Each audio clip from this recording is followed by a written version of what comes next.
বিসমিল্লাহির রহমানির রহিম। মুসনাদ আহমদের বর্ণনা এসেছে, মসজিদ নববীতে সাহাবীরা বসেছিলেন। সাহাবীরা আলোচনা করছিলেন যে অল্প আমল করে কিভাবে সহজে আল্লাহর জান্নাতে যাওয়া যায়। রাসূলুল্লাহ সাল্লাল্লাহু আলাইহি সাল্লাম সাহাবীদেরকে ডাকলেন, একজন একজন করে সবাই আল্লাহ রাসূলের কাছে আসলেন। এরপরে সাহাবীদেরকে বললেন, আমার কাছে একটা সূরা অবতীর্ণ হয়েছে, এখন যদি কেউ এই সূরার উপরে আমল করতে পারো তাহলে আল্লাহ সরাসরি জান্নাত দিয়ে দেবেন। বলেন সুবহানাল্লাহ। আলহামদুলিল্লাহ নাহমাদুহু ওয়া নাস্তাঈনুহু ওয়া নাস্তাগফিরুহু ওয়া নাউযু বিল্লাহি মিন শুরুরি আনফুসিনা ওয়া মিন সাইয়্যাতি আমালিনা মান ইয়াহদিল্লাহু ফালা মুদিল্লা লাহু ওয়া মান ইউদ্লিল ফালা হাদিয়া লাহু ওয়া নাশহাদু আন লা ইলাহা ইল্লাল্লাহু ওয়াহদাহু লা শারীকা লাহু ওয়া নাশহাদু আন্না সাইয়্যিদানা ওয়া সানাদানা ওয়া হাবিবানা ওয়া মাওলানা মুহাম্মাদান আবদুহু ওয়া রাসূলুহু। মহান আল্লাহ তাআলার দরবারে শুকরিয়া আদায় করছি, কালিমাতুশ শুকর আদায় করছি, যিনি দয়া করে মেহেরবানি করে এই বিশ্ববাসীর জন্য সবচাইতে বড় নিয়ামত যেটা, তার নাম হচ্ছে আল কোরআন। জোরে বলেন, তার নাম কি? সেই কোরআন শোনার জন্য আসার তৌফিক দিয়েছেন, পরিবেশ তৈরি করেছেন। এজন্য সবাই বলি আলহামদুলিল্লাহ। দুরূদ ও সালাম বিশ্ব নবী মুহাম্মদুর রাসূলুল্লাহ সাল্লাল্লাহু আলাইহি সাল্লামের উপরে, শহীদদের কবিলিয়াত আত্মার মাগফিরাত কামনা করে ভূমিকা সংক্ষেপ করে সরাসরি কোরআনের আলোচনায় চলে যাচ্ছি।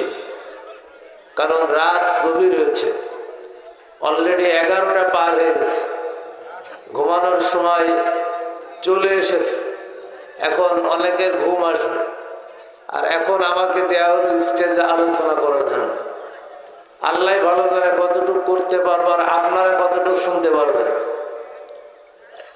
কোরআন থেকে কথা বললে আপনারা শুনতে রাজি আছেন তো? কি সবাই আছেন? আচ্ছা বলেন তো, এই কোরআনের আলোচনা শুনতে শুনতে একটু পরে উঠে যাবেন কয়জন? চলে যাবেন কে কে? কেউ যাবেন না? আলহামদুলিল্লাহ। তবে যদি উঠে যান তাহলে বুঝবো আপনারা কথা রাখেন না। আমি কোরআন থেকে কথা বলি, হাদিস থেকে কথা বলি, গল্প এগুলো আমি করা পছন্দ করি না। গল্প জানি না তা নাই, গল্প জানি, বলতেও পারি, কিন্তু কোরআনের চাইতে শ্রেষ্ঠ কালাম কি আর আছে? কি বলেন, আছে? এই জন্য কোরআন থেকে যতদূর পারি কথা বলবো। আল্লাহ তাআলা আমাদের এই কোরআনের কথাগুলো বুঝার এবং আমল করার তৌফিক দান করুন। সবাই বলুন আমিন। সূরা সফের 4টি আয়াত তেলাওয়াত করেছি। কয়টা আয়াত? 9 থেকে 13। 9 থেকে 13 4টা আয়াত তেলাওয়াত করেছি। সহিহ মুসলিম থেকে একটি হাদিস পাঠ করেছি। এটার আলোকে জাস্ট কিছু কথা বলার চেষ্টা করব, যেহেতু রাত বেশি হয়েছে, এর জন্য লম্বা আলোচনা আজকে করার পরিবেশও নাই আর ইচ্ছাও নাই। যদি 1 ঘন্টা আগে দিত 10টায়, তাহলে কথা একটু বেশি বলার চেষ্টা করতাম। আপনাদেরকে বেশি কষ্ট আমি দেব না। এই 1 ঘন্টা একটু আপনারা বসে কোরআনের কথা শুনতে রাজি আছেন তো? ইনশাআল্লাহ বলেন, রাজি আছেন? রাসূলুল্লাহ সাল্লাল্লাহু আলাইহি সাল্লামের সাহাবীরা মুসনাদ আহমদের বর্ণনা এসেছে, মসজিদ নববীতে সাহাবীরা বসেছিলেন, সাহাবীরা আলোচনা করছিলেন যে অল্প আমল করে কিভাবে সহজে আল্লাহর জান্নাতে যাওয়া যায়। আমাদেরও জান্নাতে যাওয়ার আশা আছে না নাই? আছে না? আছে তো। সাহাবীরাও জান্নাতে যাওয়ার আশা করতেন। এজন্য কিভাবে জান্নাতে যাওয়া যায় একটু সহজ ভাবে, এটা নিয়ে সাহাবীরা কথা বলছেন। এমন সময় আল্লাহর নবী মসজিদ নববীতে ঢুকলেন। তাদের আওয়াজ রাসূলুল্লাহর কানে ভেসে আসলো। আল্লাহ নবী মসজিদের মেম্বারে যে বসলেন, যেই সাহাবীরা এই কথা বলেন, কে কে কথা বলবেন না, মেহরবানি আশপাশে কেউ কথা বলবেন না, যুবকরা বসতে হবে।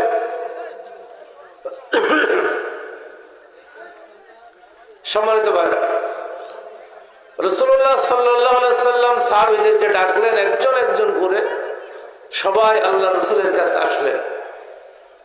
এরপরে সাহাবীদেরকে বললেন, আমার কাছে একটা সূরা অবতীর্ণ হয়েছে, এখন যদি কেউ এই সূরার উপরে আমল করতে পারো তাহলে আল্লাহ সরাসরি জান্নাত দিয়ে দেবেন, বলেন সুবহানাল্লাহ।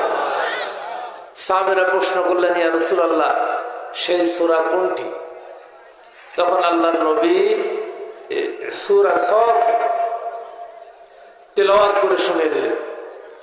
তাহলে সূরা সফের মধ্যে সহজে জান্নাতে যাওয়ার বর্ণনা আছে নাকি নাই? আছে তো। আমরা সেটা শুনবো ইনশাআল্লাহ বিইজনিল্লাহ। এই সূরার নাম হচ্ছে সফ। সফ শব্দের অর্থ হচ্ছে কাতার, সারি। আমরা নামাজে দাঁড়ানোর সময় লম্বা লাইন ধরে যে দাঁড়ায় পাশাপাশি, এটাকে আরবিতে বলে সফ। আরবিতে কি বলে? সফ। যখন একাধিক কাতার হয় তখন বলা হয় সুফুফ।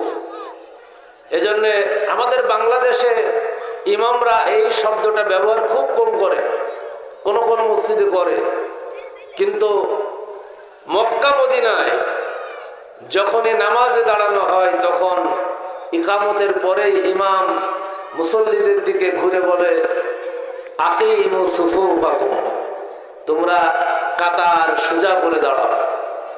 কাতার কি করে দাঁড়াও? সোজা করে দাঁড়াও। এই সব শব্দটা এই সূরার 4 নম্বর আয়াতে আছে। আয়াতটা হচ্ছে, ইন্নাল্লাহা ইউহিব্বুল্লাযীনা ইউকাতিলুনা ফি সাবিলিহি সাফফান কাআন্নাহুম বুনিয়ানুম মারসুস। আল্লাহ তাদেরকে ভালোবাসেন, তাদেরকে পছন্দ করেন যারা সীসা ঢালা প্রাচীরের মতো ঐক্যবদ্ধভাবে আল্লাহর রাস্তায় লড়াই করে, সংগ্রাম করে। বলেন আল্লাহু আকবার। আল্লাহ তাদেরকে কি করেন? ভালোবাসেন। কাদেরকে ভালোবাসেন? যারা সীসা ঢালা প্রাচীরের মতো কাতারবদ্ধ হয়ে আল্লাহর রাস্তায় যারা সংগ্রাম করে, লড়াই করে। সুবহানাল্লাহ। এখান থেকে এই সূরার নামকরণ করা হয়েছে সূরা সফ। এই সূরাটি অবতীর্ণ হয়েছিল মদিনায়। কোথায়? মদিনায় অবতীর্ণ হয়েছিল। কারণ ইয়া আইয়ুহাল্লাযীনা আমানু যত সূরায় আছে, ওই সূরাটা অবতীর্ণ হয়েছিল কোথায়? মদিনায়। প্রেক্ষাপট এমন ছিল, আল্লাহ নবী মক্কা থেকে মদিনায় হিজরত করে গেলেন। 13টা বছর মার খেলেন মক্কায়। আল্লাহ নবীর মাথা গুজার ঠাঁই ছিল না। যেখানে গেছে সেখানে অত্যাচার, সাহাবীদের উপরে জীবনের উপরে জুলুম, অত্যাচার, নির্যাতন। কোথাও কোনো মাথা গুজার ঠাঁই ছিল না। এমন একটা কঠিন পরিস্থিতি মক্কায় তৈরি হলো। নবীজি মক্কায় আর টিকতে পারলেন না। আল্লাহ নবী মনে করলেন, তায়েফে ছোটবেলায় বড় হয়েছি, 6টা বছর আল্লাহ নবী তায়েফে কাটিয়েছেন। মনে মনে ভাবলেন, তায়েফে যদি দ্বীনের দাওয়াত দিতে যাই, তায়েফবাসীরা হয়তো বা তার দাওয়াত কবুল করবেন। আল্লাহ নবী তায়েফে গেলেন, কিন্তু তায়েফে যখন আল্লাহ নবী দাওয়াত পেশ করলেন, ওই তায়েফের মানুষগুলি আল্লাহর নবীর উপর অত্যাচার এবং নির্যাতন শুরু করে দিল। পাথরের আঘাত দিয়ে নবীর সমস্ত শরীর জর্জরিত করে দিল, শরীরে থেতলে গেল। সেই তায়েফের জায়গায় আমি গিয়েছি যেখানে আল্লাহ নবী মার খেয়েছেন। অবস্থা এমন তৈরি হলো, আল্লাহর নবী তায়েফে কিভাবে তিনি ফিরে আসবেন?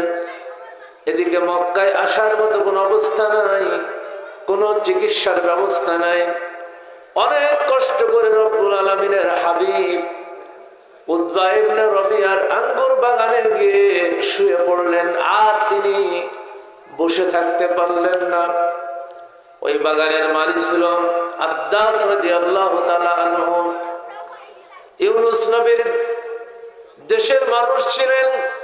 এই দৃশ্য দেখে আদ্দাস আঙ্গুরের রস তৈরি করে এক গ্লাস রস আল্লাহ নবীর কাছে আসলেন, বললেন, কে পথিক তুমি? তোমার উপর মানবিক অত্যাচার হয়েছে, নির্যাতন হয়েছে, তোমার শরীরের অবস্থা যা, তুমি তো বেঁচে থাকবা কিনা সন্দেহ আছে। আমি তোমার জন্য এক গ্লাস জুস এনেছি, এই আঙ্গুরের জুসটা খেয়ে তুমি শরীরটা একটু সুস্থ করার চেষ্টা করো। আল্লাহর নবী জুসটা হাতে নিলেন, হাতে নেওয়ার পরে বললেন, ও ভাই, তোমার তো আমি চিনি না, তুমি যে জুসটা আমাকে দিয়েছো এইটা হালাল না হারাম? কারণ আমার জীবনে কোনোদিন আমি হারাম ভক্ষণ করি নাই। আদ্দাস রাদিয়াল্লাহু তাআলা আনহু বললেন, ও পথিক, এই বাগানের মালিক আমি, মালিকের পক্ষ থেকে আমাকে অনুমতি দেয়া আছে, আমি নিজেই বাগানের ফল খেতে পারবো, এবং আমার যদি কোনো অতিথি আসে, কোনো মেহমান আসে, ওই মেহমানকে ওই বাগানের ফল আমি খাওয়াতে পারবো। কাজে এটা মালিকের পক্ষ থেকে জায়েজ, এটা কখনোই হারাম নাই, এটা হচ্ছে হালাল খাবার। সুবহানাল্লাহ। নবীরে কি হারাম খান? আল্লাহর নবী জুসটা নিলেন, খাওয়ার আগে তিনি বললেন, বিসমিল্লাহির রহমানির রহিম। এই বলে যখন নবী জুসটা পান করলেন, আদ্দাস রাদিয়াল্লাহু তাআলা আনহু তিনি আশ্চর্য হয়ে গেলেন। আশ্চর্য হয়ে বলছেন, ও পথিক, কে তুমি? তোমার তো চিনি না। আমার জীবনে কোনোদিন এইরকম মানুষের সন্ধান পাই নাই, কাউকে দেখি নাই খাওয়ার আগে বিসমিল্লাহ পড়ে। কি তোমার পরিচয়? আল্লাহ নবী বললেন, তোমার নাম না আদ্দাস? আদ্দাস বলতেছে, ও পথিক, আমার নাম তুমি কিভাবে জানলে? আমাকে তো তুমি কোনোদিন দেখো নাই, তোমার সাথে তো আমার কোনোদিন পরিচয় হয়নি। আল্লাহ নবী বললেন, তোমার দেশ না ইউনুস নবীর দেশে? আদ্দাস আর আশ্চর্য হয়ে গেল, আপনি আমার নাম জানেন, আমার ঠিকানা জানেন, কোথায় আমার বাড়ি তাও আপনি জানেন, আপনার পরিচয়টা কি মেহেরবানি করে কি আমাকে দেবে? আল্লাহ নবী বললেন, ও আদ্দাস, ইউনুস ছিল নবী, আমিও নবী। নবীদের খবর নবীদের কাছে থাকে, কারণ এই সংবাদ জিবরিল আমিন আমাকে পৌঁছে দিয়েছে। সুবহানাল্লাহ। আল্লাহ নবী আদ্দাসকে বললেন, আদ্দাস, আমার সাথে কালেমা পড়ো, বলো তুমি লা ইলাহা ইল্লাল্লাহু মুহাম্মাদুর রাসূলুল্লাহ সাল্লাল্লাহু আলাইহি ওয়াসাল্লাম। হযরত আদ্দাস কালেমা পড়ে মুসলমান হয়ে গেলেন। আল্লাহর নবী এই অসুস্থ শরীর নিয়ে একদিকে দাঁড় করালেন আদ্দাসকে, আর একদিকে দাঁড় করালেন পালক পুত্র জায়েদকে। আল্লাহর নবীর সাথে জায়েদ মার খেয়ে সমস্ত শরীর পাথরের আঘাতে জর্জরিত হয়ে গিয়েছিল। দুইজনকে দুই পাশে দাঁড় করিয়ে রাসূলুল্লাহ সাল্লাল্লাহু আলাইহি সাল্লাম 2 রাকাত নামাজ আদায় করলেন। আল্লাহ রাব্বুল আলামিন তায়েফের কোন মানুষ ইসলাম কবুল করেন নাই, একমাত্র ব্যক্তি তায়েফের আদ্দাস ইসলাম কবুল করেছেন। আল্লাহ রাব্বুল আলামিন এজন্য আদ্দাসের সম্মান মর্যাদা এত বাড়িয়ে দিয়েছেন। ওই তায়েফের একটা বাগানের মধ্যে আল্লাহ রাব্বুল আলামিনের কুদরতে একটা মসজিদ নির্মাণ হয়েছে। ওই মসজিদের নাম দেয়া হয়েছে মসজিদে আদ্দাস। সুবহানাল্লাহ। যত হাজি তায়েফে যায় এই আদ্দাস মসজিদে আদ্দাসে 2 রাকাত নামাজ না আদায় করে কেউ আসে না। রাসূলুল্লাহ সাল্লাল্লাহু আলাইহি সাল্লাম কি করবেন এখন? কোন কুল কিনারা পাচ্ছে না। আবার যদি মক্কাতে ফিরে যায়, মক্কার কুরাইশরা আল্লাহর নবীর উপরে কি অত্যাচার করবে জানি না। আল্লাহর নবী মক্কার দিকে রওনা করলেন। মাঝামাঝি পথ আসার পরে আল্লাহর নবী যাত্রা বিরতি করলেন। ওই জায়গার নাম হচ্ছে নাখলা। নাখলা নামক জায়গায় আল্লাহর নবী 4 দিন অবস্থান করলেন। অসুস্থ শরীর, সমস্ত শরীর জর্জরিত হয়ে গেছে, রক্তে রঞ্জিত হয়ে গেছে। কেমন নবী ছিলেন আমার আপনার নবী! এই অসুস্থ অবস্থায় আল্লাহর নবী একটা রাতের জন্য তিনি তাহাজ্জুদ ছেড়ে দেন না। নাখলা নামক জায়গায় অবস্থান করতে লাগলেন। রাতের আধারে আল্লাহর নবী দাঁড়িয়ে দাঁড়িয়ে তাহাজ্জুদ আদায় করে, জোরে জোরে কোরআন তেলাওয়াত করে। কোরআনের সুমধুর সুর শুনে জিনদের একটা দল ওইখান দিয়ে যাচ্ছিল। আল্লাহর নবীর কোরআনের সুর শুনে তারা আর যেতে পারে না, থমকে দাঁড়িয়ে গেছে। জিনদের সর্দার বলছে, ও জিনের দল, তোমরা দাঁড়াও, তোমরা নীরবে কোরআনের তেলাওয়াত শ্রবণ করো। আল্লাহ রাব্বুল আলামিন সূরা আহকাফের 29 এবং 30 নম্বর আয়াতে এই ঘটনা বর্ণনা করছেন। ওয়াইজ সরাফনা ইলাইকা নাফারাম মিনাল জিন্নি ইয়াসতামিউনাল কুরআন ফালাম্মা হাদারুহু ক্বালা ওয়া আনসিতু ফালাম্মা কুদিয়া ওয়াল্লাউ ইলা কওমিহিম মুনযিরিন। আল্লাহু আকবার। আল্লাহ রাব্বুল আলামিন तमाम পৃথিবীর মানুষদেরকে শুনিয়ে দিলেন, ও দুনিয়ার মানুষ শুনে নাও, জেনে নাও, আমার নবী তায়েফে অত্যাচারের শিকার হয়েছে। কোন তায়েফবাসী দাওয়াত কবুল করেন নাই, একজন আদ্দাস ছাড়া। কিন্তু আমার নবীর দাওয়াতকে আমি বৃথা যেতে দেই নাই। জিনদের একটা বড় দল আল্লাহর নবীর কাছ থেকে কোরআন শুনলেন। কোরআনের সুমধুর তেলাওয়াত শুনে ওই জিনরা সাথে সাথে মুসলমান হয়ে গেল। শুধু মুসলমান হয় নাই, ওই জিনরা যখন তাদের কওমের কাছে গেল, আল্লাহ রাব্বুল আলামিন কোরআনের মধ্যে ঘোষণা করছেন, ওই কওমদেরকে কোরআন দিয়ে তারা সতর্ক করে দিল। এজন্য দাওয়াত ইলাল্লাহর কাজ যারা করে, দায়ীদের দাওয়াত যদি কেউ কবুল না করে, আল্লাহ রাব্বুল আলামিন জিনদের মাধ্যমে এই দাওয়াত কবুল করিয়ে নেন। সুবহানাল্লাহ।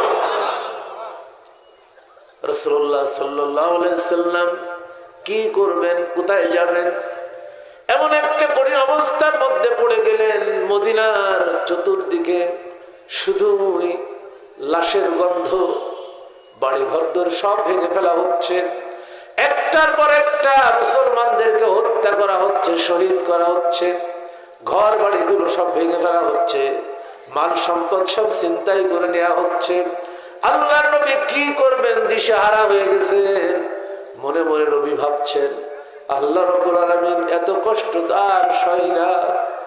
মুখ দিয়ে উচ্চারণ করেন নাই, মনের মধ্যে উদ্রেক হয়েছে, আল্লাহ এত কষ্ট তো আর সহ্য করতে পারি না।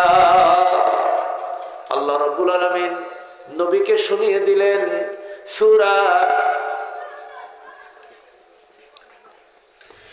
সূরা আনআমের 35 নম্বর আয়াত আল্লাহ তাআলা বলছেন, ওয়া ইন কানা কাবুরা আলাইকা ইরাদুহুম ফাইন ইসতাতা'তা আন তাবতাগিয়া নাফাকান ফিল আরদি আও সুল্লামান ফিস সামাই ফাতাতিয়াহুম বিআয়াত ওয়ালাউ শাআল্লাহু লাজামাহুম আলাল হুদা।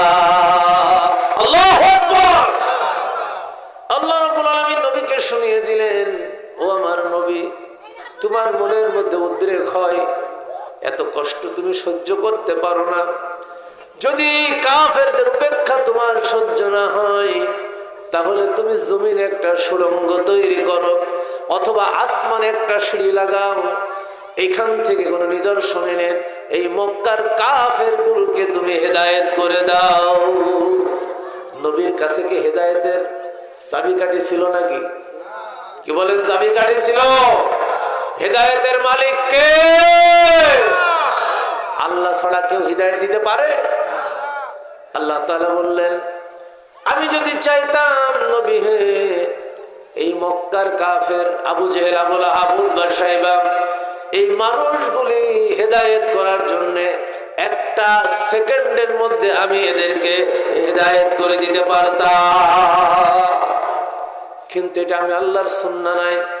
আমি আল্লাহর সুন্নাহ হচ্ছে দাওয়াতি ময়দানে যারা দাওয়াতি কাজ করবে, জুলুম অত্যাচার সহ্য করবে, আল্লাহর জন্য নির্যাতন সহ্য করবে, এর বিনিময়ে রব্বুল আলামিন ওই ময়দানকে আল্লাহর দ্বীনের জন্য উর্বর করে দেবে।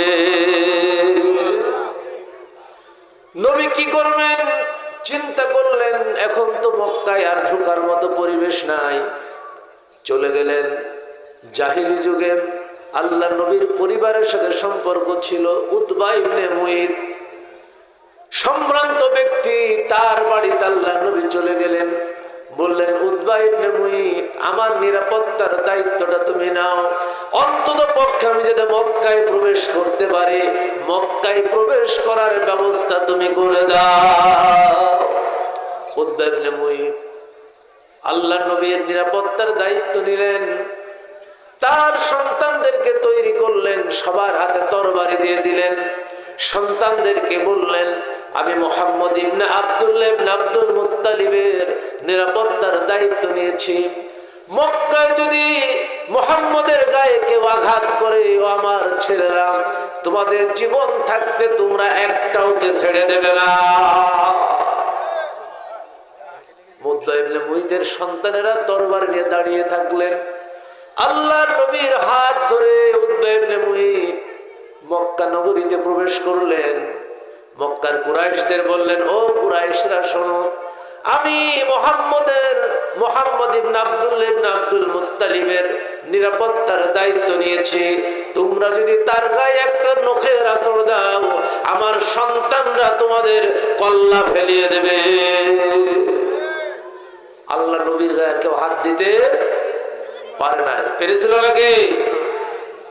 বদরের যুদ্ধের পরে 70 জন কাফের মুসলমানদের হাতে বন্দী হয়ে গেল।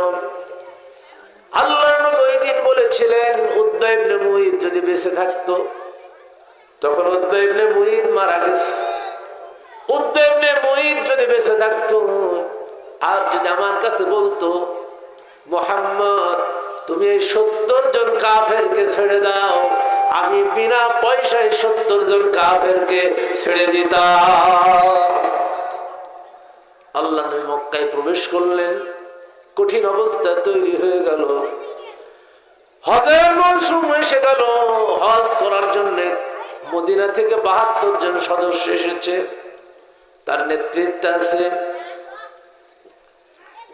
সাদ ইবনে রবিয়া রাদিয়াল্লাহু তাআলা আনহু। আল্লাহর নবী রাতের আধারে মিনার প্রান্তরে গেলেন ওই 72 জন সদস্যের সাথে যোগাযোগ করার জন্য, তাদেরকে দাওয়াত দেওয়ার জন্য। 72 জন সদস্যকে আল্লাহর নবী বায়াত দিলেন, ইসলামের মৌলিক শিক্ষা দিলেন। ওই 72 জন সদস্য নেতা সাদ ইবনে রবিয়া বললেন, ইয়া রাসূলুল্লাহ, ইয়া হাবিবাল্লাহ, সমস্ত মক্কা নগরীতে ঘুরে দেখলাম, কাবার আশপাশে ঘুরে দেখলাম, ইয়া রাসূলুল্লাহ, আপনার জন্য মক্কার পরিবেশ অনেক ভারী হয়ে গেছে, আপনি আমাদের সাথে চলুন, মদিনায় চলুন, মদিনায় আপনার জন্য আমরা স্বাগত জানাবো। আল্লাহ নবী সিদ্ধান্ত নিলেন মদিনায় চলে যাওয়ার জন্য। রাতের আধারে আবু বকর রাদিয়াল্লাহু তাআলা আনহুকে সাথে নিয়ে আল্লাহর নবী মক্কা থেকে মদিনায় হিজরত করে চলে গেলেন। কিন্তু